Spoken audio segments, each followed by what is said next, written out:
तो स्वागत है आपका एक नई वीडियो में। ये हमारा घटना चक्र इंडियन ज्योग्राफी का क्लास नंबर 22 है और आज की क्लास में हम लोग ब्रह्मपुत्र नदी तंत्र के बारे में पढ़ेंगे। जैसा कि पिछले क्लासेस में आपको बताया गया था, सबसे पहले सिंधु नदी तंत्र के बारे में पढ़े, उसके बाद गंगा नदी तंत्र के बारे में पढ़े और आज हम लोग ब्रह्मपुत्र नदी तंत्र के बारे में पढ़ेंगे। तो आइए स्टार्ट करते हैं आज की क्लास। तो ब्रह्मपुत्र नदी तंत्र से संबंधित सब्जेक्टिव और इसका ऑब्जेक्टिव दोनों हम लोग देखते हैं। सबसे पहले कुछ नोट्स में करके दिया हुआ है, उसको आप थोड़ा सा देख लीजिए। यहाँ बताया गया है कि तिब्बत से निकलने वाली यरलुंग जंगबो नदी को भारत में ब्रह्मपुत्र नदी के नाम से जाना जाता है। तो देखिए, तिब्बत में एक नदी निकलता है जिसका नाम है क्या, तो उसका नाम है यरलुंग जंगबो। क्या नाम है? यरलुंग जंगबो। और उसी नदी को भारत में क्या कहा जाता है? ब्रह्मपुत्र। और इसी ब्रह्मपुत्र नदी को बांग्लादेश में अलग नाम से जाना जाता है। किस नाम से? तो जमुना। ठीक है। जैसे गंगा नदी को बांग्लादेश में पद्मा कहा जाता है, तो ठीक इसी प्रकार ब्रह्मपुत्र नदी को बांग्लादेश में जमुना कहा जाता है। और जब जमुना और पद्मा दोनों का संगम होता है, उसके बाद वो संयुक्त रूप से आगे बढ़ता है, उसको हम लोग मेघना कहते हैं। आई होप यहाँ तक आपको पता ही होगा। तो यहाँ बताया गया नोट में कि तिब्बत से निकलने वाली यरलुंग जंगबो नदी को भारत में ब्रह्मपुत्र नदी के नाम से जाना जाता है। यह पश्चिमी तिब्बत के आंगसी ग्लेशियर से निकलती है और ये जो है यरलुंग जंगबो जो है वो पश्चिमी तिब्बत में एक ग्लेशियर है, आंगसी ग्लेशियर, वहाँ से निकलता है। यह हिमालय के समानांतर पूर्व की ओर बहती है। तो निकला, उसके बाद ये हिमालय के समानांतर ये पूर्व की ओर बहती है। नामचा बरवा शिखर के पास पहुंचकर यह अंग्रेजी के यू अक्षर के जैसा मोड़ बनाकर भारत के अरुणाचल प्रदेश में दिहांग नामक जो है प्लेस है, वहाँ से ये इंटर करती है। यहाँ पे तिब्बत का पश्चिमी तिब्बत में एक ग्लेशियर है जिसका नाम है आंगसी ग्लेशियर। यहाँ से एक नदी निकलती है जिसको बोलते हैं यरलुंग जंगबो नदी। ये नदी आगे बढ़ती है, ये नदी आगे बढ़ रही है। यहाँ पे नामचा बरवा है ग्रेटर हिमालय में, यहाँ पे नामचा बरवा, यहाँ पे नंगा पर्वत, ये हम लोग देख चुके हैं पिछले क्लास में। तो नामचा बरवा के पास ये यू आकार का एकदम पूरा ऐसे ये गोर्ज बनाती है, यू आकार का गोर्ज बनाई और सीधे ये भारत का जो है अरुणाचल प्रदेश में इंटर करती है। और अरुणाचल प्रदेश में जो है एक प्लेस पड़ता है दिहांग नामक प्लेस में ये इंटर करती है, अरुणाचल प्रदेश में दिहांग नामक स्थान से। और जब ये भारत पहुंचती है तब भारत में इसका नाम क्या मिलता है? फिर इसका ब्रह्मपुत्र कहा जाने लगा भारत में आने के बाद। उसके बाद ये आगे बढ़ती है, इसमें फिर कई सारी नदियाँ इधर से मिलती है। उसके बाद ये बांग्लादेश में इंटर करती है जहाँ पे इसको जमुना कहा जाता है।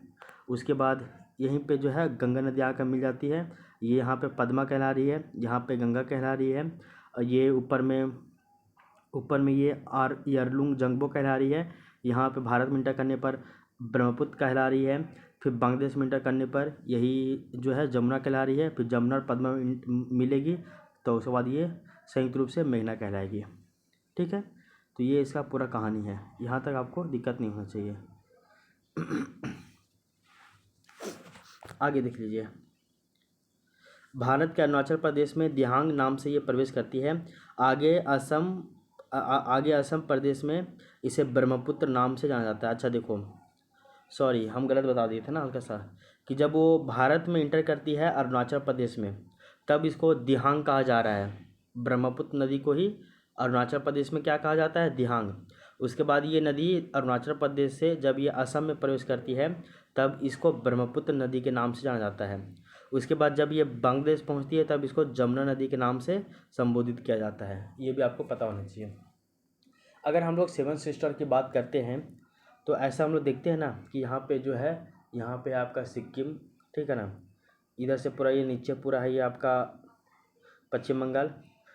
सिक्किम सेवन सिस्टर में शामिल नहीं है, ये इसको खाली हम बता दे रहे हैं क्योंकि इधर ये यूज होगा। अच्छा, अब देख लीजिए, यहाँ से ये पूरा एरिया पूरा आपका असम आ गया। क्या आ गया? असम। ठीक है, असम के नीचे में ये आ गया आपका मेघालय। ठीक है, मेघालय थोड़ा सा ऐसे करके है, मेघालय आ गया। ठीक है, अब देखिए यहाँ पे है त्रिपुरा, यहाँ पे है मिजोरम।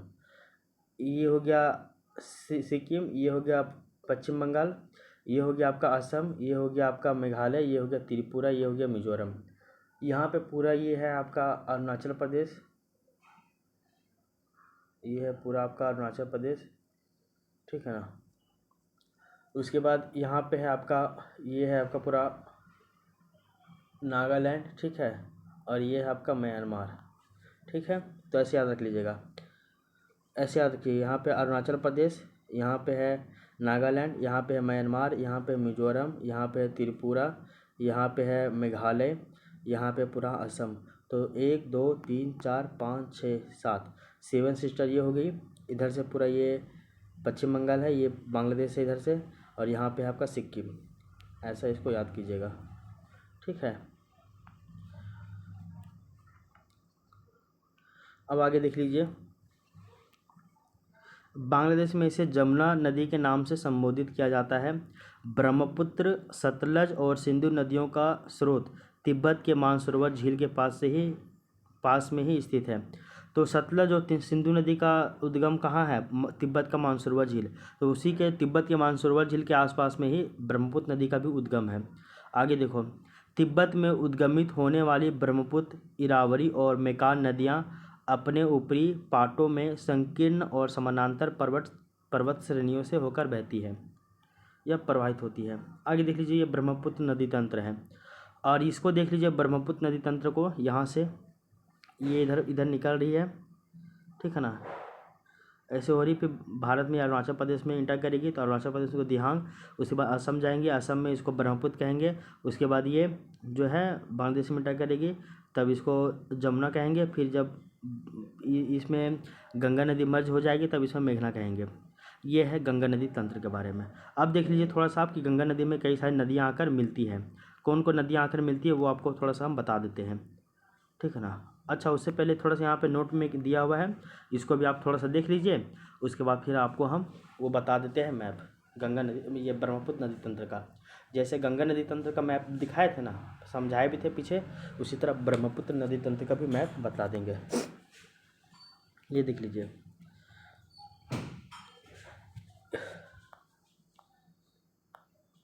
अच्छा, यहाँ अच्छा नीचे में दिया हुआ, उसको देखिए पहले।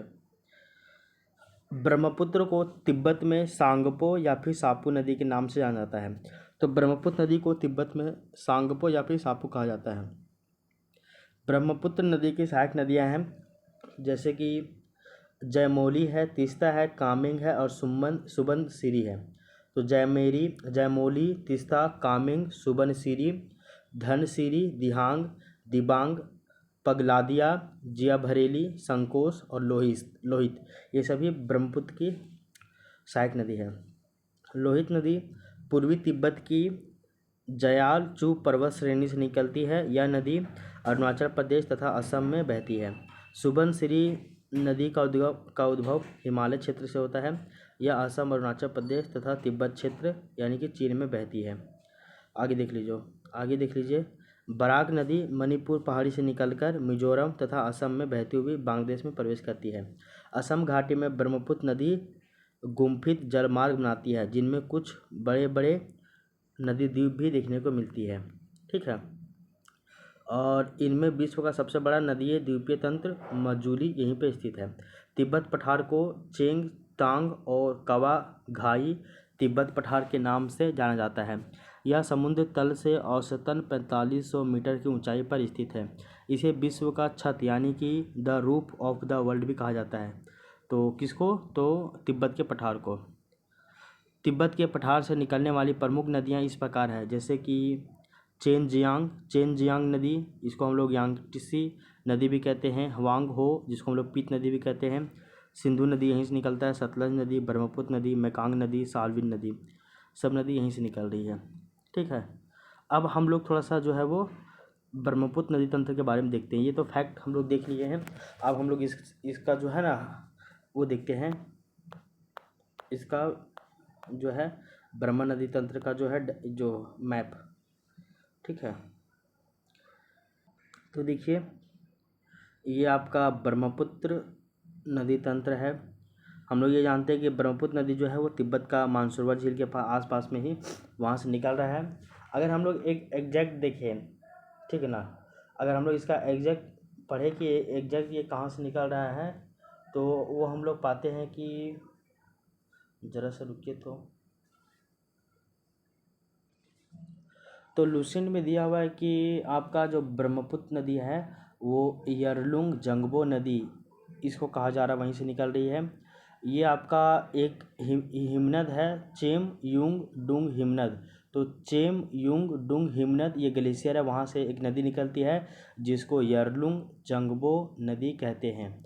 और यही नदी आपको तिब्बत में सांगपो कहलाता है। यही नदी जब अरुणाचल प्रदेश में इंटर करता है तो वो आपका दिहांग कहलाता है। यही नदी जब असम में प्रवेश करता है तब यही नदी आपका ब्रह्मपुत्र कहलाता है, याद रख लीजिएगा।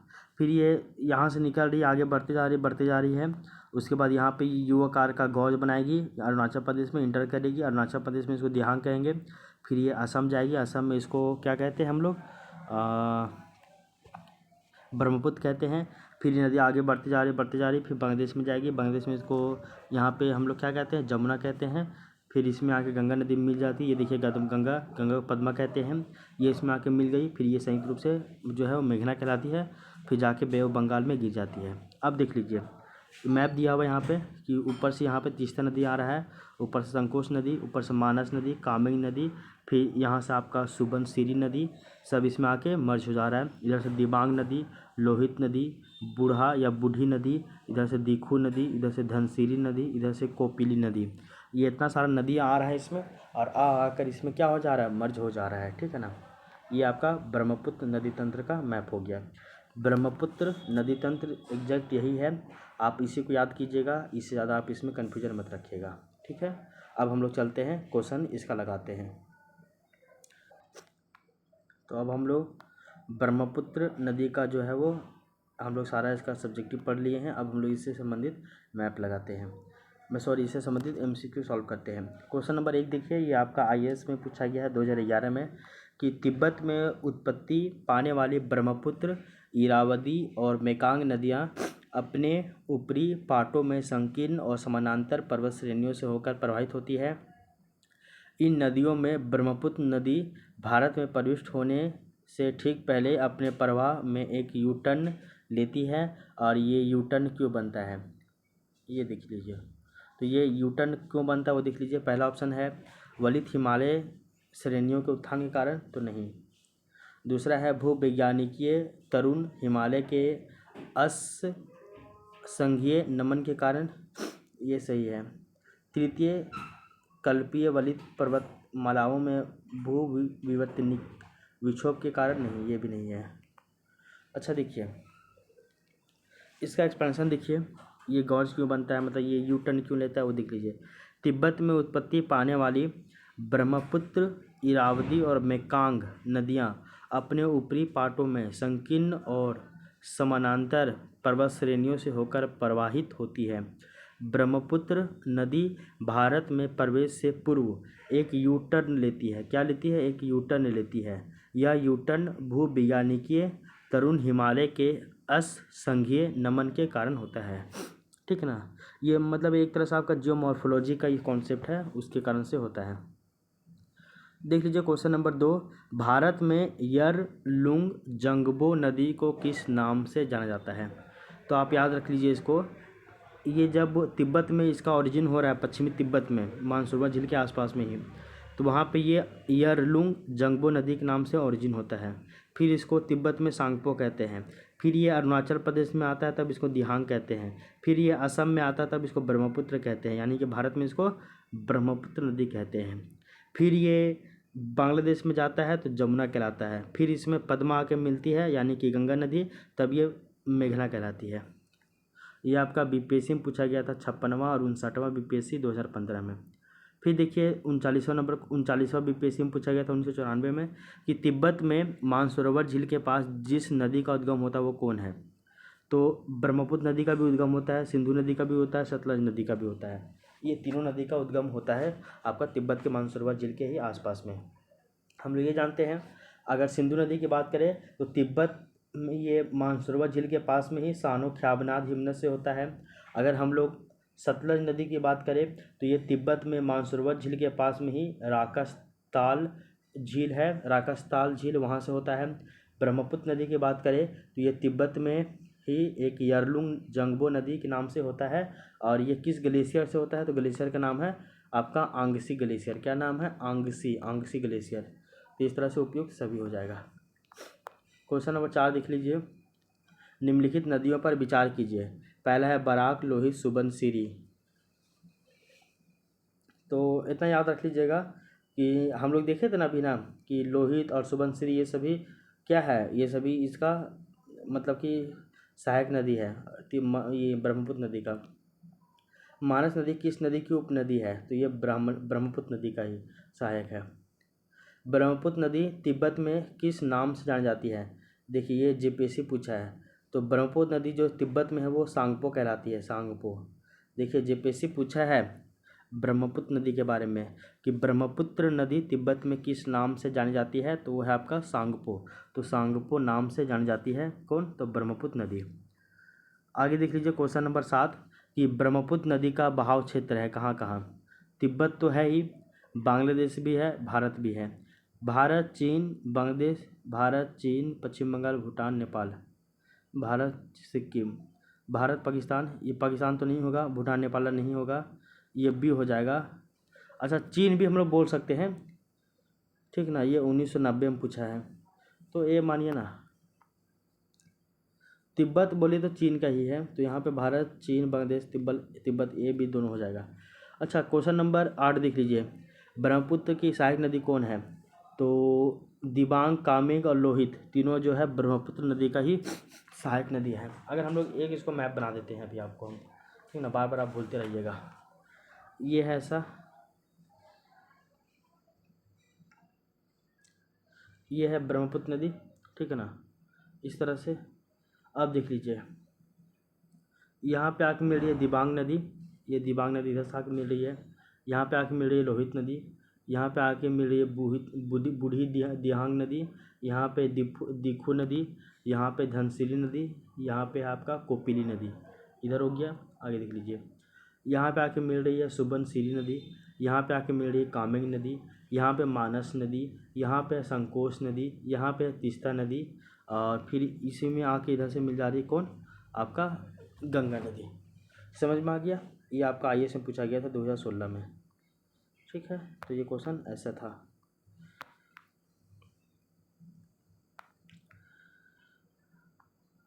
ये दिबांग, कामेंग और लोहित के बारे में थोड़ा थोड़ा दिया हुआ, आप उसको देख लीजिएगा। फिर आईएएस प्रीलिम 2017 में फिर से पूछा है।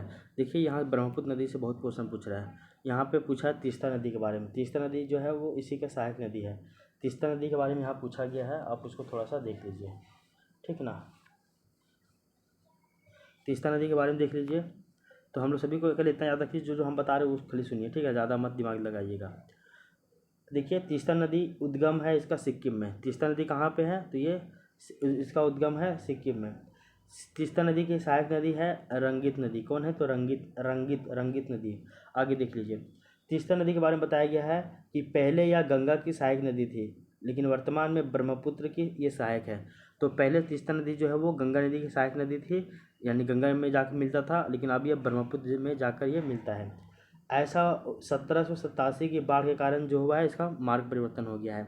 तो 1787 में इसका क्या हो गया था? मार्ग परिवर्तन हो गया था। तो पहले ये गंगा नदी की सहायक था तीस्ता नदी, अब ये ब्रह्मपुत्र नदी का ही सहायक हो गया है। बस इतना ही पॉइंट याद रखिएगा, ठीक ना। इसको ज़्यादा आप इसमें उलझिए नहीं। क्वेश्चन नंबर 10 देख लीजिए। निम्नलिखित नदियों में से किनके स्रोत बिंदु लगभग एक ही है? तो लगभग एक ही है स्रोत बिंदु जहाँ से दोनों को उद्गम हो रहा है। तो ब्रह्मपुत्र और सिंधु नदी का उद्गम जो है वो तिब्बत का पठार है। गंगा नदी तो अलग है, ब्रह्मपुत्र नदी तो अलग है, तापी ब्यास अलग अलग है, सिंधु और गंगा अलग अलग है, ठीक ना। ये तो गंगोत्री से निकल रहा है, ये आपका तिब्बत के मानसरोवर झील से निकल रहा है, सानो ख्याबनाथ। सिंधु नदी कहाँ से निकल रहा है भाई? तो हाँ तिब्बत के मानसरोवर झील के पास में सानो ख्याबनाथ हिमनद से। तो ब्रह्मपुत्र नदी और सिंधु नदी का लगभग एक ही है तिब्बत के पठार में। फिर देखिए यहाँ पे तीस्ता नदी के बारे में बताया जा रहा है कि तीस्ता नदी पहले गंगा की सहायक नदी थी, आजकल वह ब्रह्मपुत्र की सहायक नदी हो गई है। बिल्कुल सही बात है। नदी अपहरण हिमालय की नदियों का एक प्रमुख गुण है, नदी अपहरण। तो कथन कारण दोनों सही है, तो एक ए हो जाएगा सही इसका। और ये आपका यूपीपीसीएस प्रीलिम्स में पूछा गया था 2021 में। अभी बताया गया था ऐतिहासिक रूप से तीस्ता नदी गंगा नदी पर नालीकांग थी तथा दक्षिण की ओर प्रवाहित होते हुए लगभग 1787 ईस्वी में आई बाढ़ के पश्चात इसने अपना मार्ग जो है बदल लिया और दक्षिण पूर्व की ओर विस्थापित होकर ब्रह्मपुत्र नदी प्रणाली में शामिल हो गई। नदी अपहरण हिमालय नदियों की प्रमुख गुण है। यह एक प्राकृतिक प्रक्रम है जिसके द्वारा एक प्रबल नदी अपने शीर्ष की ओर अधिक अपरदन करके अपने समीप प्रवाहित होने वाली अन्य नदी के जल को अपनी धारा में मिला लेती है। तो ये आपको पता होना चाहिए यहाँ तक, ठीक है ना। तो इसमें अब आपको दिक्कत नहीं होगा। तो इस तरह से हम लोग जो है वो ब्रह्मपुत्र नदी तंत्र को भी कंप्लीट कर लिए हैं। गंगा नदी तंत्र, सिंधु नदी तंत्र और ब्रह्मपुत्र नदी तंत्र, ये तीनों नदी तंत्र कंप्लीट हो गया। तीनों से संबंधित क्वेश्चन भी हम लोग लगा चुके हैं, ठीक है ना। अब आपको इसमें दिक्कत नहीं होना चाहिए किसी भी तरह का। अब हम लोग नेक्स्ट टॉपिक में चलते हैं, वो भी काफ़ी इंपॉर्टेंट है। और नेक्स्ट टॉपिक क्या है आपका वो देख लीजिए। नेक्स्ट है आपका दक्षिण भारत की नदियाँ। तो अब हम लोग थोड़ा सा दक्षिण भारत की नदियों की तरफ दिखते हैं। हम लोग किसको पढ़ेंगे, अब हम लोग दक्षिण भारत की नदियों के बारे में पढ़ेंगे। तो ये रहा आपका दक्षिण भारत की नदियाँ। ये देख लीजिए, ये दक्षिण भारत की नदियाँ बड़ी बड़ी नदी नहीं है, सब छोटी छोटी नदियाँ हैं। तो इसको आप थोड़ा सा देख लीजिए दक्षिण भारत की नदियों के बारे में, ठीक है ना। तो इसका पहले हम लोग नोट्स पढ़ते हैं, फिर इससे संबंधित क्वेश्चन हम लोग लगाएंगे। यहाँ पे लिखा हुआ है कि दक्षिण प्रायद्वीपीय भारत में मुख्य जल विभाजक का निर्माण पश्चिमी घाट द्वारा होता है जो पश्चिमी तट के निकट उत्तर से दक्षिण की ओर स्थित है। तो पश्चिमी तट में उत्तर से दक्षिण, ये देख लीजिए, मान लीजिए ऐसा, ये आपका पश्चिमी घाट है ऊपर से नीचे तक। पश्चिमी तट में क्या है आपका पश्चिमी घाट है, उत्तर से दक्षिण में। ये क्या कर रहा है, जल विभाजक का काम कर रहा है, ठीक है ना। कोई नदी को, एक नदी को इधर बहा रहा है, कोई नदी को इधर बहा रहा है, तो ये जल विभाजक का काम कर रहा है। बस इतना याद रख लीजिएगा इसको, ठीक है ना। आगे देख लीजिए, प्रायद्वीपीय भाग की अधिकतर नदियाँ, देखो पहले हम लोग देखे थे हिमालयी नदी तंत्र, अब हम लोग देख रहे हैं प्रायद्वीपीय नदी तंत्र। तो प्रायद्वीपीय भाग की अधिकतर नदियाँ जैसे कि महानदी, गोदावरी, कृष्णा तथा कावेरी पूर्व की ओर बहती है तथा बंगाल की खाड़ी में गिरती है। अब देख लीजिए, ये सब देख लीजिए नदी, जैसे कि आपका गोदावरी नदी है, ठीक है ना। यहाँ से कर लीजिए, ऐसा बनाइए। ये महानदी है, ये गोदावरी है, ये कृष्णा है, ये कावेरी है। सभी नदियाँ पूर्व की ओर बहती है तथा बंगाल की खाड़ी में गिरती है। आगे देख लीजिए, ये नदियाँ अपने मुहाने पर डेल्टा का निर्माण करती है। जब ये नदी बंगाल की खाड़ी में गिरेगी तो ये क्या निर्माण करेगी, डेल्टा का निर्माण करती है। आगे देख लीजिए, प्रायद्वीपीय भारत में नर्मदा, ताप्ती और माही मुख्य नदियां हैं जो पश्चिम की ओर बहती है। अब इधर देखिए, पश्चिम की ओर बहने वाली नदियां 1 2 3 फेमस, एक है नर्मदा नदी, एक है ताप्ती नदी और एक है माही नदी। ये सभी क्या करती है, पश्चिम की ओर बहती है। और पश्चिम की ओर बहती है ये नदियाँ क्या डेल्टा का निर्माण करेगी, तो नहीं, ये नदियाँ ज्वारनद मुख यानी कि एस्चुअरी का निर्माण करती है। तो ये नदियाँ जो है वो ज्वारनद मुख यानी कि एस्चुअरी का निर्माण करेगी। कौन कौन नदियाँ पश्चिम की ओर बहती हैं, तो नर्मदा, ताप्ती और माही। नर्मदा, ताप्ती, माही पश्चिम की ओर बहती है। वहीं पूर्व की ओर महानदी, गोदावरी, कृष्णा, कावेरी। महानदी, गोदावरी, कृष्णा, कावेरी ये सभी पूर्व की ओर बहती है। बस इस वाले पॉइंट को याद रख लीजिएगा। ये भी आपको मैप बना दिया जाएगा अभी कि कौन नदी जो है वो पूर्व की ओर बह रही है, कौन नदी जो है वो पश्चिम की ओर बह रही है, कौन कौन नदी, सब बता दिया जाएगा अभी आपको, ठीक है ना। तो इसमें आप कंफ्यूजन मत रखिएगा। ये देख लीजिए दक्षिण भारत की नदियाँ, तो कौन नदी पूर्व में बहता, कौन नदी पश्चिम में बहता है। इससे अब जेपीएससी में क्वेश्चन पूछा है, जेपीएससी 2024 में। अभी देखिएगा, ठीक है ना। बोला गया कि इनमें से कौन नदी जो है पश्चिम की ओर बहती है, जिसका मुहाना अरब सागर में है। अब हम लोग यहाँ पे एक करके नदियों में देखते हैं। यहाँ दिया गया है पहले नर्मदा नदी के बारे में। तो नर्मदा नदी का उद्गम मैकाल पर्वत की अमरकंटक चोटी से हुआ है। तो नर्मदा नदी का उद्गम मैकाल पर्वत की अमरकंटक चोटी से हुआ है। अरब सागर में गिरने वाली प्रायद्वीपीय भारत की यह सबसे बड़ी नदी है। तो अरब सागर में गिरने वाली प्रायद्वीपीय भारत की सबसे बड़ी नदी कौन है? वह है नर्मदा नदी। इसके उत्तर में विंध्याचल तथा इसके दक्षिण में सतपुड़ा है। तो देख लीजिए, यहाँ पे एक पर्वत है, ये है विंध्याचल, इसके नीचे में पर्वत है, ये सतपुड़ा, बीच में नदी बह रही है नर्मदा, ठीक है, और ये अरब सागर में जाके गिरती है। इन दोनों पर्वतों के बीच एक भ्रंश घाटी है जिससे होकर नर्मदा नदी बहती है। नर्मदा नदी का पश्चिम की ओर बहाव का कारण भ्रंश घाटी से होकर प्रवाहित होना है। पश्चिम की ओर ये क्यों बह रही है? क्योंकि यहाँ भ्रंश घाटी में ये होकर क्रॉस करती है ना, इसलिए ये पश्चिम में जाकर ये बहती है, अन्यथा ये पूर्व में ही बह जाती है। नर्मदा नदी की लंबाई कितना है? 1312 किलोमीटर है एवं नदी का जल ग्रहण क्षेत्र 98,796 वर्ग किलोमीटर है। भ्रंश घाटी में प्रवाहित होने के कारण नर्मदा नदी अपने मुहाने पर ज्वारनद मुख यानी कि एस्चुअरी का निर्माण करती है। नर्मदा नदी भ्रंश घाटी में होकर गुजरती है। कौन कौन भ्रंश घाटी? एक आपका ऊपर में विंध्यन पर्वत श्रृंखला, नीचे में सतपुड़ा पर्वत श्रृंखला, दोनों के बीच में फॉल्ट लाइन बना, भ्रंश घाटी बना, उससे नर्मदा नदी बह रही है। इस कारण से ये पश्चिम में जाकर बहती भी है। और ये नदी पश्चिम में जितना भी नदी जाएगा वो अधिकतर जो है वो ज्वारनद मुख यानी कि एस्चुअरी का निर्माण करेगा। वहीं पूर्व की ओर यानी बंगाल की खाड़ी में जो नदी गिरेगा वो डेल्टा का निर्माण करेगा, ठीक है ना। आगे देख लीजिए, जबलपुर के निकट संगमरमर सैलों में नर्मदा नदी गहरे गोर्ज से बहती है। तो जबलपुर मध्य प्रदेश में ये गहरा गोर्ज से होकर बहता है, जहाँ यह नदी तीव्र ढाल से गिरती है और वहाँ पे धुआंधार जलप्रपात का निर्माण करती है। तो तीव्र ढाल से गिरेगा, escarpment area sudden change in height and altitude, तो वहाँ पे उसको बोलते हैं कगार। और वहाँ से कोई भी नदी गिरेगा तो वो वाटरफॉल का निर्माण करेगा ही, हम लोग सभी जानते हैं। तो ये आपका नर्मदा नदी के बारे में हो गया। अब देखिए हम लोग ताप्ती नदी के बारे में या फिर तापी नदी के बारे में। तो तापी या फिर ताप्ती नदी मध्य प्रदेश के बैतूल जिले के मुल्ताई के निकट सतपुड़ा पहाड़ी से निकलती है।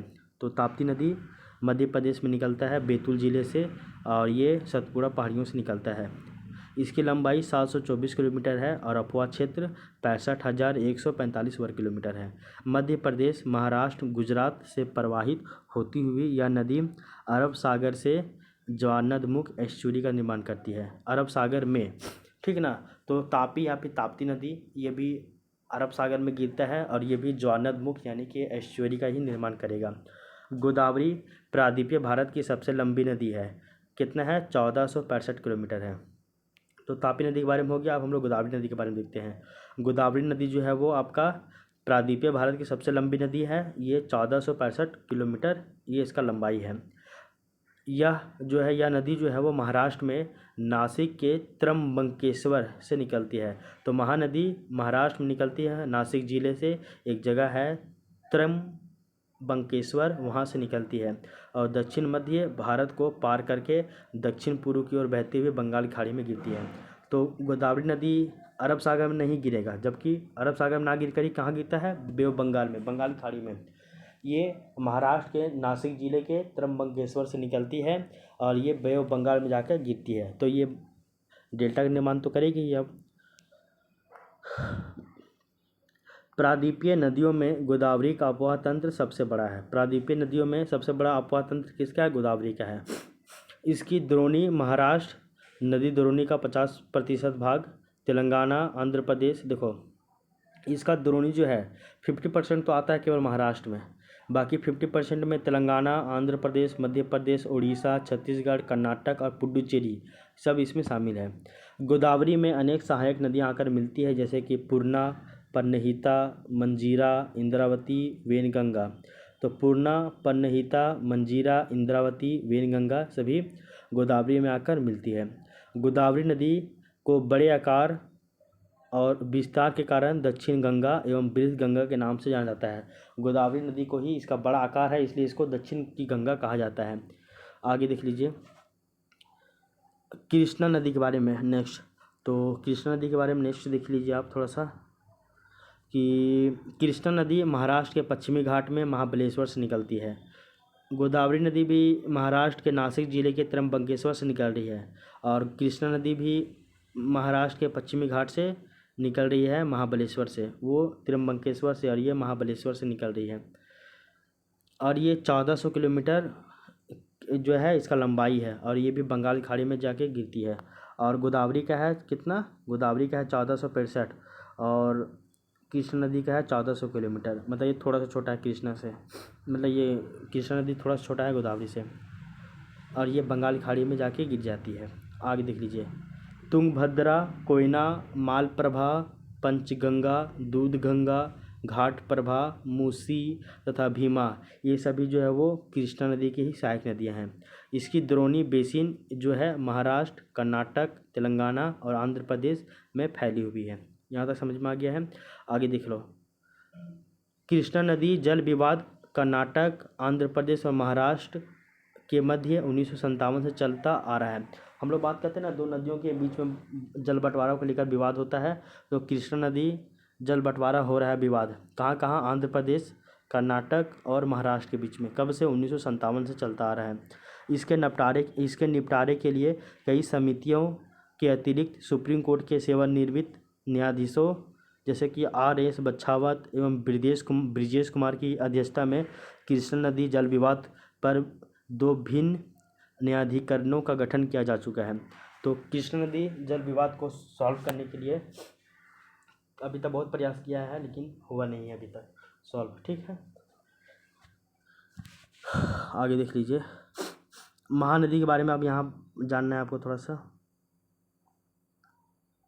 महानदी मध्य पूर्व भारत की नदी है, जो छत्तीसगढ़ में सिहावा पहाड़ी यानी कि धमतरी जिला से निकलती है, और ये पूर्व की ओर बहती है। तो महानदी छत्तीसगढ़ में निकल रही है, कौन पहाड़ी से, सिहावा पहाड़ी से, और ये 851 किलोमीटर लंबी है, और यह नदी छत्तीसगढ़ और उड़ीसा में प्रवाहित होती है। ये नदी जो है वो, देखो ना कितना अच्छा लग रहा है, ये नदी जो है वो छत्तीसगढ़ और उड़ीसा में प्रवाहित होती है। कौन नदी, तो महानदी। आगे देख लीजिए, इसी में क्वेश्चन, इसी में थोड़ा सा और दिया हुआ है सब्जेक्टिव कि क्या बताया गया है। देखो, छत्तीसगढ़ एवं उड़ीसा में प्रवाहित होती हुई पारादीप के पास बंगाल खाड़ी में जाके डेल्टा का निर्माण करती है। तो महानदी भी उड़ीसा और छत्तीसगढ़ में प्रवाहित होती है, और सीधे ये बंगाल खाड़ी में जाके गिर जाती है, और ये डेल्टा का निर्माण करेगी। अब देखिए नेक्स्ट कावेरी नदी के बारे में। कावेरी नदी कर्नाटक के कोडागु जिले में ब्रह्मगिरी की पहाड़ियों से निकलती है। कावेरी नदी कर्नाटक में निकलती है ब्रह्मगिरी की पहाड़ियों से। किस जिले में, कोडागु जिले में। कितना इसका लंबाई है, 800 किलोमीटर लंबाई है। ठीक है ना, और इसका 81,155 वर्ग किलोमीटर अफवाह क्षेत्र में ये प्रवाहित होती है, या तिरुचिरापल्ली के निकट बंगाली खाड़ी में मिलती है। तो ये एक जगह है तिरुचिरापल्ली, वहाँ पे ये बंगाली खाड़ी में मिल जाती है। इसका अपवाह क्षेत्र केरल है, कर्नाटक है, तमिलनाडु है, तथा एक यूनियन टेरिटरी पुडुचेरी भी इसमें आता है।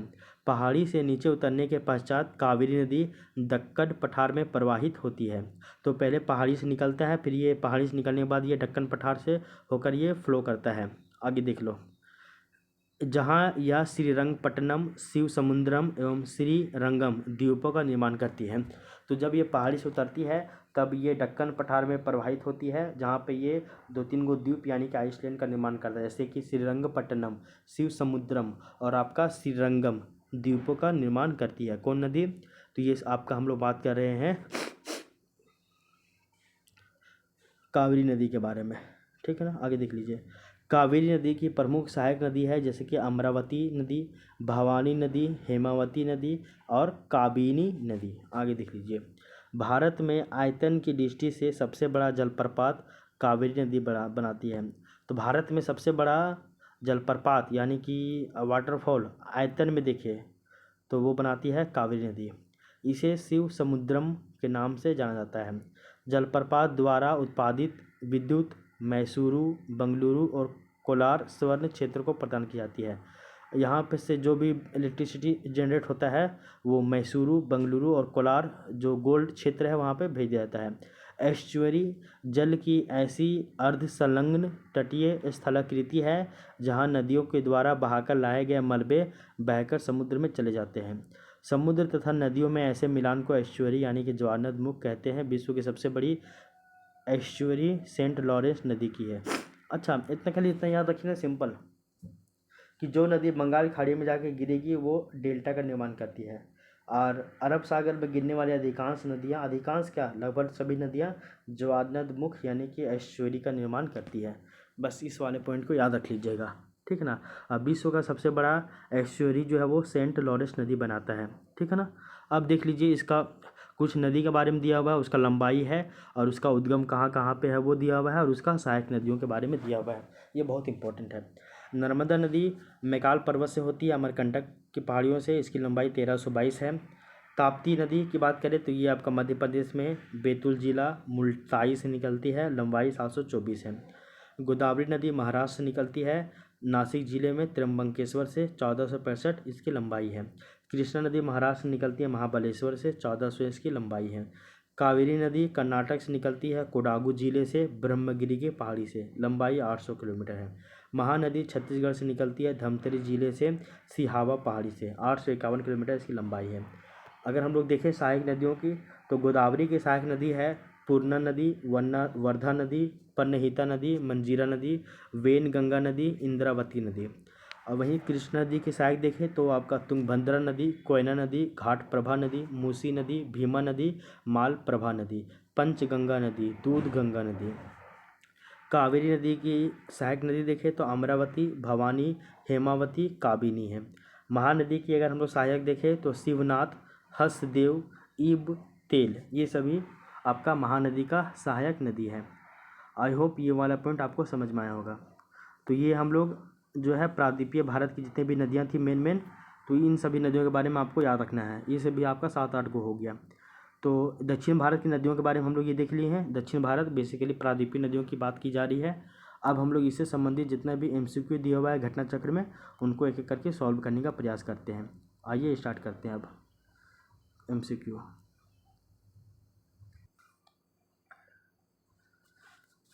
पहला नंबर क्वेश्चन देखिए, कथन और कारण दिया हुआ है।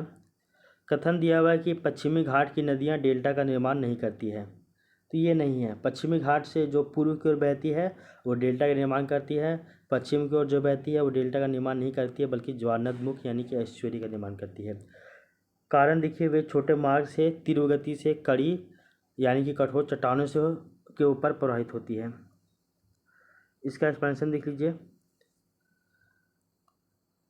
कथन और कारण दोनों सही है।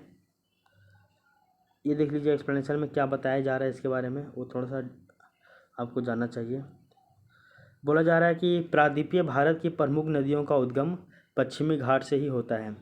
तो प्रायद्वीपीय नदियाँ जो है, अधिकांश नदियों का जो उद्गम स्थल कहाँ है, तो पश्चिमी घाट ही है। पश्चिमी घाट से पूर्व की ओर प्रवाहित होने वाली नदियाँ लंबे मार्ग का अनुसरण करती है तथा डेल्टा का निर्माण भी करती है। वहीं पश्चिमी घाट से निकलकर पश्चिम की ओर प्रवाहित होने वाली नदियाँ जो है कठोर चट्टानों से होकर प्रवाहित होती है तथा छोटे मार्ग का अनुसरण करती है। ये देखिए ना भाई, पश्चिमी मार्ग, ये पश्चिमी तट तो यहीं पे है ना, ये यहाँ से लंबा दूरी तय कर रहा है ये सब, और यहाँ से तुरंत छोटा दूरी तय कर रहा है। तो ये लंबा दूरी कर रहा है, तो इसलिए ये अपने साथ बहुत सारा अवसाद लेकर जाएगा, तब यहाँ पर देगा। यहाँ तो छोटा सा दूरी तय कर रहा है, और ये पठारी क्षेत्रों से और कड़ा चट्टानों से कर रहा है, तो यहाँ से अवसाद क्या लेके जाएगा, ये नहीं लेके जाएगा ना। सिंपल सी बात ये है, इसको याद रख लीजिएगा। ये नदियाँ इस कारण डेल्टा का निर्माण नहीं कर पाती है, सिंपल सी बात है। आगे देख लीजिए, क्वेश्चन नंबर 2 देख लीजिए। कथन और कारण दिया हुआ है कि प्रायद्वीपीय भारत की सभी नदियाँ प्रमुख, देखो, प्रायद्वीपीय भारत की सभी प्रमुख नदियाँ बंगाल की खाड़ी में गिरती है, परंतु नर्मदा और तापी अरब सागर में गिरती है। तो ये तो बिल्कुल सही बात है, हम लोग जानते हैं। अगर हम लोग देखें तो सभी नदियाँ लगभग अधिकांश नदियाँ जो है वो बंगाल की खाड़ी में गिर रहा है, लेकिन अरब सागर में आपका नर्मदा और तापी नदी अरब सागर में गिर रही है। आपका माही नदी भी अरब सागर में गिर रही है। ये सभी नदियाँ जो है वो आपका अरब सागर में गिरती है, तो ये ऊपर वाला सही है। नर्मदा और तापी नदियाँ भ्रंश घाटी से होकर गुजरती है, ये भी सही है। तो कथन और कारण दोनों सही है, 1 नंबर हो जाएगा ये। प्रायद्वीपीय भारत की सभी नदियाँ बंगाल खाड़ी में गिरती है, परंतु नर्मदा और तापी, जिसको हम लोग ताप्ती नदी भी कहते हैं, ये अरब सागर में गिरती है। इसका प्रमुख कारण है कि ये नदियाँ पठार के ढाल का अनुसरण ना करके भ्रंश में ये प्रवाहित होती है। अच्छा, एक सवाल उठता है कि नर्मदा नदी, तापी नदी ये ढाल के अनुसार बहती है कि ये भ्रंश के अनुसार बहती है? नहीं, अगर ये ढाल के अनुसार बहती तो पश्चिमी ढाल, तो ये नीचे गिरेगा ना, तो इधर जाएगा। लेकिन ये भ्रंश के सहारे बह रहा है, तो ये आज चढ़ान में चढ़ते हुए आगे बढ़ जाता है। ये भी याद रखिएगा इसको। फिर देखिए यार कितना लंबा लंबा क्वेश्चन दे रहा है। ये IAS 2013 में क्वेश्चन पूछा गया था। इसका डायरेक्ट आप एक्सप्लेनेशन पढ़ लीजिए। नर्मदा नदी का पश्चिम की ओर बहाव का कारण भ्रंश घाटी से होकर प्रवाहित होना है। नर्मदा नदी विंध्याचल और सतपुड़ा के मध्य में बहती है। मध्य भारत में भूमि का ढलान पूर्व की ओर है। ठीक है, सिंपल याद रख लीजिए कि अगर नर्मदा नदी और तापी नदी ढाल का अनुसरण करती तो ये बे ऑफ बंगाल में जाके गिरती, लेकिन ये भ्रंश घाटी के सहारे बहती है, इसलिए ये अरब सागर में जाके गिर रही है। आगे देखिए क्वेश्चन नंबर 4 कि नर्मदा घाटी किन पर्वत श्रृंखलाओं के बीच में बहती है। तो ये आपका सतपुड़ा और विंध्याचल पर्वत श्रृंखलाओं के बीच में बहती है। ये MPPCS प्रीलिम्स 2014 में पूछा गया था।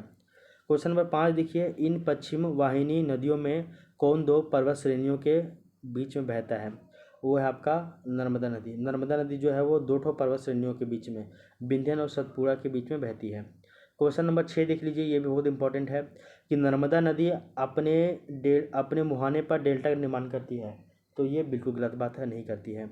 वह एक भ्रंश रेखा में बहती है, ये सही बात है। मतलब ए गलत है, आर सही है। ये एस्चुअरी का निर्माण करती है, एस्चुअरी का।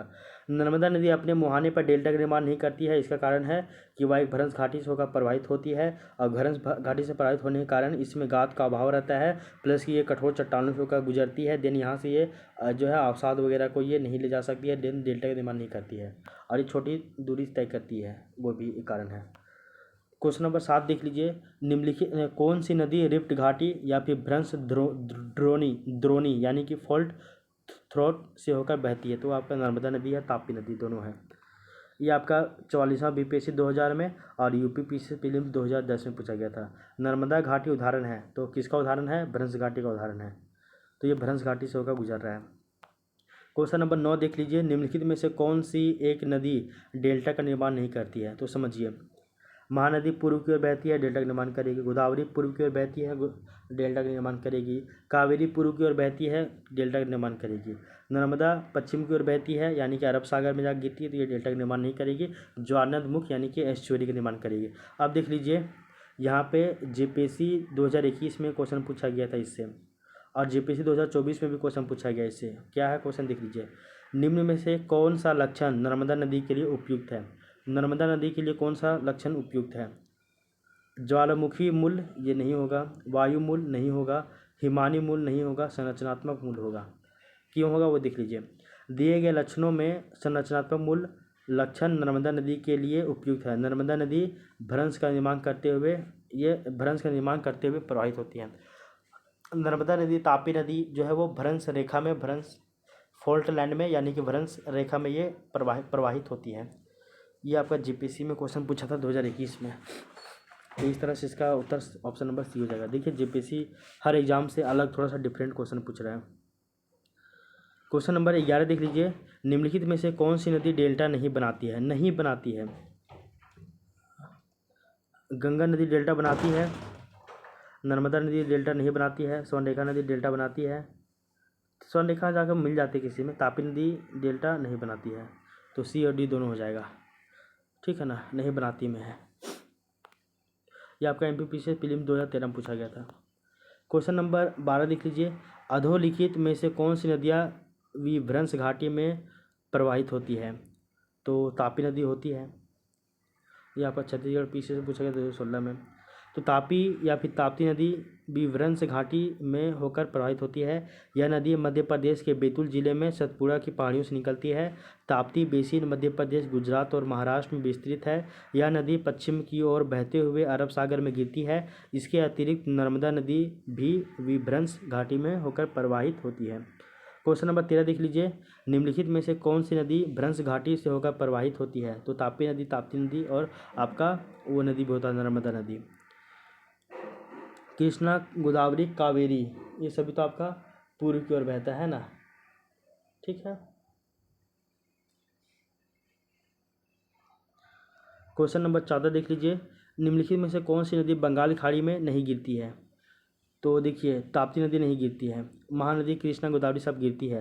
और ये आपका उत्तराखंड पीछे 2006 में पूछा गया था, और ऐसी क्वेश्चन आपका जीपीएससी में पूछा गया था। ठीक है, क्वेश्चन नंबर 15 देख लीजिए, निम्नलिखित में से कौन सी नदी भ्रंश घाटी से होकर प्रवाहित होती है? तो तापी नदी और नर्मदा नदी दोनों। कृष्णा गोदावरी कावेरी सब तो सही जाके जो है मतलब कि स्वतंत्र रूप से बंगाल में गिर जाता है, बे ऑफ बंगाल में। क्वेश्चन नंबर 16 देख लीजिए, निम्नलिखित में से कौन सा जनपद नर्मदा बेसिन का भाग है? तो ये आपका छत्तीसगढ़ स्पेशल है, इसको आप हटाइए, एकदम पढ़वे मत कीजिए इसको। क्वेश्चन नंबर 17 देखिए, ये आपका 44वां बीपीएससी 2000 में पूछा गया था कि नर्मदा सोन नर्मदा तथा महानदी निकलती है तो कहाँ से निकलती है? पलामू के पहाड़ से नहीं निकलती है, अरावली से पूर्वी घाट से नहीं निकलती है, अमरकंटक की पहाड़ी से निकलती है। और देखिए इसके बारे में क्या बताया जा रहा है, देखिए सोन नदी और नर्मदा नदी का उद्गम अमरकंटक की पहाड़ी से है, अमरकंटक की पहाड़ी से, जबकि महानदी का उद्गम सिहावा के पहाड़ी से है। महानदी सोन नर्मदा का उद्गम जो है वो अमरकंटक से है, लेकिन महानदी का उद्गम जो है वो सिहावा पहाड़ी धमतरी जिले छत्तीसगढ़ से है। अमरकंटक, यहाँ क्वेश्चन दिया है 18, अमरकंटक से कौन सी नदी का उद्गम होता है? अमरकंटक से तो वो आपका है अमरकंटक की पहाड़ी से कौन सी नदी? तो सोन नदी और नर्मदा नदी, तो नर्मदा नदी का ही। महानदी का नहीं, ताप्ती नहीं, दामोदर नदी नहीं, दामोदर नदी झारखंड का आ गया। ये आपका आईएएस में पूछा गया था 2007 में, और ठीक यही क्वेश्चन यूपी पीसीएस मेन से पूछा गया था 2008 में, तो क्वेश्चन रिपीट होता है। ये देख लीजिए जीपीएससी में क्वेश्चन पूछा गया 2003 में, और एमपी पीसीएस में क्वेश्चन पूछा गया 1993 में एग्जैक्ट, कि नर्मदा नदी का उद्गम कहाँ है? तो नर्मदा नदी का उद्गम जो अमरकंटक की पहाड़ी है। सोन नदी नर्मदा नदी दोनों का उद्गम अमरकंटक की पहाड़ी है। और महानदी का उद्गम कहाँ है? तो धमतरी जिला सिहावा पहाड़ी छत्तीसगढ़। निम्नलिखित देखिए क्वेश्चन नंबर 20, निम्नलिखित में से कौन सोन नदी का वास्तविक स्रोत है? ये आपका यूपी पीसीएस मेंस में पूछा गया था 2007 में। तो ये आपका है बिलासपुर जिले में सोन बच्छरवार। अच्छा देख लीजिए, सोन नदी का उद्गम स्थान को लेकर दो राज्यों मध्य प्रदेश और छत्तीसगढ़ ने अपने अलग अलग दावे किए हैं। मध्य प्रदेश के अगर हम लोग साइट में देखें तो वहाँ पे लिखा हुआ है अनूपपुर जिला, और अगर हम लोग देखें छत्तीसगढ़ का साइट देखें तो वहाँ पे लिखा है शहडोल जिला अमरकंटक में। तो इसमें भी कन्फ्यूजन है, लेकिन आप याद रख लीजिए केवल अमरकंटक की पहाड़ी से निकल रहा है सोन नदी। ठीक है ना, नर्मदा नदी सोन नदी दोनों का उद्गम अमरकंटक से हो रहा है। ठीक है ना, ये देख लीजिए, ये तो दोनों अलग अलग मान रहा है। सोन नदी का उद्गम छत्तीसगढ़ अलग मान रहा है और आपका मध्य प्रदेश अलग मान रहा है। क्वेश्चन देख लीजिए 21 देख लीजिए, हम एक सिंपल याद रखते हैं लूसेंट का बुक में सोन नदी का उद्गम कहाँ पे दिया हुआ है, उसी को लेकर हम लोग आगे बढ़ेंगे, कन्फ्यूजन छोड़ दीजिए आप। ठीक है ना, सोन नदी का उद्गम याद रख लीजिएगा केवल अमरकंटक की पहाड़ी, और ये सोन नदी पटना के समीप गंगा में जाकर मिल जाता है, बस इतना याद रख लीजिएगा लूसेंट के अनुसार।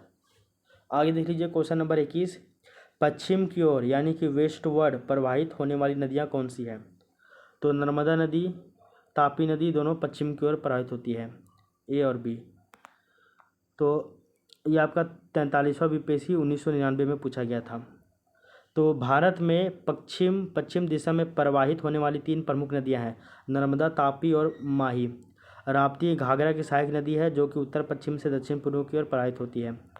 क्वेश्चन नंबर 22 देख लीजिए, निम्नलिखित में से कौन सी नदी पश्चिम की ओर बहती है? गंगा नदी नहीं बहती है, गोदावरी नहीं बहती, यमुना नदी नहीं बहती है, यमुना तो गंगा में जाकर मर जाती है। तो नर्मदा नदी पश्चिम की ओर बहती है। नर्मदा नदी, ताप्ती नदी और आपका नर्मदा, ताप्ती और माही नदी तीनों जाके पश्चिम में बहती है, यानी कि अरब सागर में। क्वेश्चन नंबर 23 देख लीजिए, भारत की निम्नलिखित नदियों में से कौन पश्चिमी घाट से नहीं निकलती है? पश्चिमी घाट से नहीं निकलती वो नदी, गोदावरी नदी पश्चिमी घाट से निकल रही है, कावेरी निकल रही है, कबाम निकल रही है। तापी नदी या ताप्ती नदी की बात करते हैं तो ये आपका पश्चिमी घाट से नहीं निकलती है। तो सवाल उठता है कि ये जो भैया आपका तापी नदी है यानी कि ताप्ती नदी, ये कहाँ से निकल रहा है?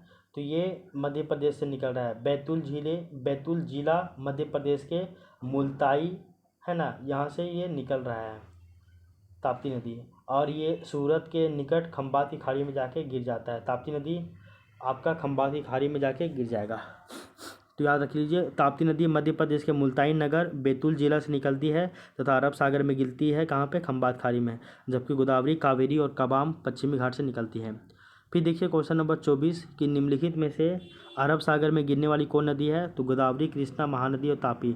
तो अरब सागर में गिरेगी ताप्ती नदी खंबात की खाड़ी में। क्वेश्चन नंबर 25 देख लीजिए, निम्नलिखित में से कौन सी नदी 3 बार जलधाराओं में विभक्त हो जाती है और कुछ मील आगे जाकर पुनः मिल जाती है, और इस प्रकार श्रीरंगपट्टनम, शिवसमुद्रम और श्रीरंगम के द्वीपों का निर्माण करती है? तुंगभद्रा नहीं है, कावेरी है, और आपका कृष्णा है, गोदावरी है। तो ऑप्शन कावेरी सही हो जाएगा। ये हम लोग पढ़े भी थे। कावेरी नदी जो है कर्नाटक के कोडागू जिले में ब्रह्मगिरी की पहाड़ियों से निकलती है और ये 800 किलोमीटर लंबाई तय करती है। 81,155 वर्ग किलोमीटर इसका अपवाह क्षेत्र है। यह तिरुचिरापल्ली के निकट बंगाल खाड़ी में जाके मिल जाती है। इसका अपवाह क्षेत्र केरल, कर्नाटक, तमिलनाडु और संशासित प्रदेश पुडुचेरी में विस्तृत है। पहाड़ी से नीचे उतरने के पश्चात कावेरी नदी दक्कन पठार में प्रवाहित होती है, जहाँ पे यह श्रीरंगपट्टनम, शिवसमुद्रम और श्रीरंगम द्वीपों का निर्माण करती है। क्वेश्चन नंबर 26 देख लीजिए कि कावेरी नदी का उद्गम कहाँ पे है? तो ये आपका ब्रह्मगिरी की पहाड़ियों से है। कावेरी नदी का उद्गम जो है ब्रह्मगिरी के पहाड़ियों से। तो ये कर्नाटक के कोडागू जिले में ब्रह्मगिरी की पहाड़ियों से कावेरी नदी का उद्गम हो रहा है। ये आपका यूपी पीसीएस मेंस 2011 और यूपी आरओ मेंस 2013 में पूछा गया था। क्वेश्चन नंबर 27 देख लीजिए, कावेरी नदी कौन से राज्यों से होकर गुजरती है? तो कावेरी नदी की बात करते हैं हम लोग, तो ये आपका कर्नाटक, केरल, तमिलनाडु। तो कावेरी नदी है आपका कर्नाटक, केरल, तमिलनाडु से होकर क्रॉस कर रहा है, और ये साथ ही साथ ये आपका पुडुचेरी से भी। तो कर्नाटक, केरल, तमिलनाडु, पुडुचेरी, कर्नाटक, केरल, तमिलनाडु, यानी कि ऑप्शन नंबर बी, और यहाँ पे पुडुचेरी भी हो जाएगा केंद्र शासित प्रदेश में। क्वेश्चन नंबर 28 देख लीजिए, निम्नलिखित नदियों में से किसको दक्षिण की गंगा कहा जा रहा है? तो वो आपका है कावेरी नदी को दक्षिण की गंगा कहा जाता है। ठीक है ना। तो इस प्रश्न का उत्तर उत्तर प्रदेश लोक सेवा के द्वारा विकल्प 1 को माना गया है, कावेरी नदी को जारी किया गया। वहीं एनसीईआरटी के अनुसार गोदावरी नदी को दक्षिण की गंगा कहा जाता है। तो ये देखिए, ये आपका यूपी पीसीएस 2015 में था। ये बहुत ही क्वेश्चन पेचीदा है, 2 आंसर याद रखिए। दक्षिण की गंगा कावेरी नदी को भी कहा जा रहा है, ये उत्तर प्रदेश लोक सेवा आयोग माना है। वहीं दक्षिण की गंगा गोदावरी नदी को एनसीईआरटी माना है, तो हम लोग भी एनसीईआरटी की तरफ जाएंगे। तो दक्षिण की गंगा गोदावरी नदी। कृष्णा जल नदी विवाद किन राज्यों के मध्य में है? तो आपका कर्नाटक है, केरल है, देखो महाराष्ट्र है, कर्नाटक है और आंध्र प्रदेश, 3 राज्यों में है ना। कर्नाटक है, आंध्र प्रदेश है, कर्नाटक है, महाराष्ट्र है। ये 1957 से चलता आ रहा है। तो ऊपर में याद रख लीजिएगा, कर्नाटक के नीचे ऊपर में है महाराष्ट्र, महाराष्ट्र के नीचे में है कर्नाटक, कर्नाटक के बगल में आंध्र प्रदेश, आंध्र प्रदेश के ऊपर में तेलंगाना, तेलंगाना के ऊपर महाराष्ट्र। लेकिन महाराष्ट्र, कर्नाटक और केरल महाराष्ट्र, कर्नाटक और आंध्र प्रदेश तीनों में जल विवाद चल रहा है कृष्णा नदी का, कृष्णा नदी जल विवाद।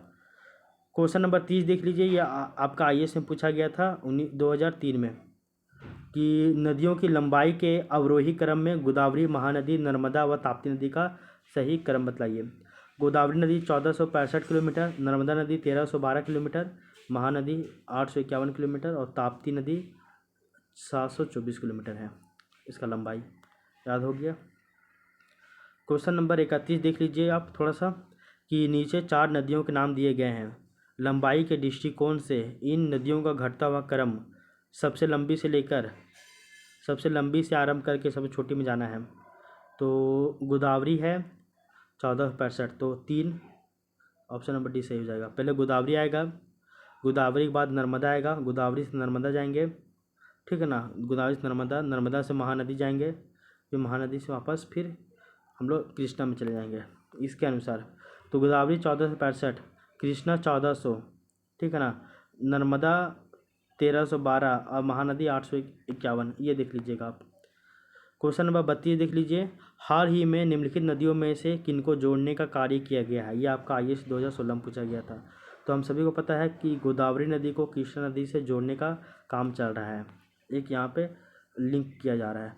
तो 16 सितंबर 2015 को गोदावरी और कृष्णा नदियों को जोड़ने का जो है कार्य पूरा हुआ। तो 16 सितंबर 2015 को गोदावरी नदी और कृष्णा नदी दोनों को लिंक करने का जो काम था वो पूरा हो गया है।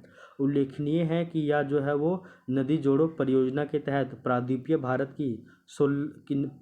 भारत की नदियों से 16 लिंक तथा हिमालयी नदियों से 14 लिंक निर्मित किए जाने प्रस्तावित हैं। उतना याद मत रख लीजिए, कि उतना याद रखिए कि 16 सितंबर 2015 को गोदावरी नदी से कृष्णा नदी को लिंक किया गया, यानी कि जोड़ा गया है बहुउद्देशीय नदी घाटी परियोजना के द्वारा। ये आपको पता होना चाहिए। तो ये हमारा 32 नंबर क्वेश्चन तक ही आज हम लोग इसको रखते हैं। आगे का क्वेश्चन हम लोग कल की क्लास में देखेंगे, आज नहीं हो पाएगा, इसलिए आज ये थोड़ा सा लंबा हो जाएगा, इसलिए आगे का जो क्वेश्चन है हम लोग उसको कल की क्लास में ही रहने देते हैं ना। तो कल की क्लास में हम लोग क्वेश्चन नंबर 33 से स्टार्ट करेंगे, और ये ज़्यादा नहीं है, 70 क्वेश्चन है लगभग नहीं 57 क्वेश्चन ही है। तो क्वेश्चन नंबर 33 से स्टार्ट करेंगे और 57 तक इसको कल देखेंगे।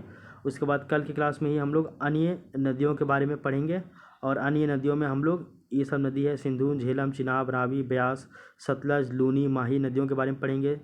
फिर इनका सहायक नदियों के बारे में देख लेंगे। फिर उससे संबंधित जितने भी क्वेश्चन हैं उसको भी हम लोग सॉल्व कर लेंगे, ठीक है ना। तो ये ज़्यादा नहीं है, तो इसको भी हम लोग कल के क्लास में हम लोग सॉल्व कर लेंगे। तो उधर 30 क्वेश्चन उधर, और इधर लगभग आपका 46 क्वेश्चन 50 क्वेश्चन। अरे बाप रे बाप, ये तो बहुत बड़ा हो गया ये भी। तो 58 क्वेश्चन इधर भी है और 20-25 क्वेश्चन उधर भी है। तो ठीक है, देखते हैं ना कल की क्लास में अगर सॉल्व होता है ठीक है, नहीं होगा तो हम लोग आगे चले जाएंगे। तो उसके बाद फिर हम लोग परसों की क्लास में नदियों के किनारे स्थित नगर के बारे में स्टार्ट करेंगे, उसको भी पढ़ेंगे हम लोग। नदियों के किनारे स्थित जो है जो नगर है मेन उसको देख लेंगे, और इससे संबंधित सारा MCQ सॉल्व कर लेंगे, ठीक है। ज़्यादा नहीं है, ये 14-15 को है ये MCQ, और थोड़ा सा इसका सब्जेक्टिव है वो देख लेंगे। उसके बाद फिर हम लोग जो है वो जलप्रपात और झीलों के बारे में पढ़ेंगे, जलप्रपात और झील के बारे में पढ़ेंगे। ज़्यादा ये है कि नहीं, हाँ ये तो है, ज़्यादा ही है। तो ये 3-4 क्लास और लगेगा, ये फिर कंप्लीट हो जाएगा। उसके बाद फिर हम लोग जो है वो भारत की जलवायु की तरफ मूव कर जाएंगे, ठीक है ना। तो आज की क्लास को हम लोग यहीं पे रहने देते हैं। अब हम लोग मिलते हैं नेक्स्ट क्लास में, और नेक्स्ट क्लास में हम लोग क्वेश्चन नंबर 33 से इसको आगे बढ़ेंगे, ठीक है ना। फिर उस क्वेश्चन को हम लोग, तो क्वेश्चन नंबर 33 जो है वो उसको आगे बढ़ेंगे, उसको कंप्लीट कर लेंगे। उसके बाद फिर हम लोग जो है वो आगे इसको देख लेंगे। फिर नदियों के किनारे स्थित जितने भी शहर हैं इनको भी पढ़ेंगे हम लोग, ठीक है ना। उसके बाद जो है अन्य नदियों के बारे में पढ़कर आगे बढ़ जाएंगे, ठीक है। तो ठीक है, फिर बाय।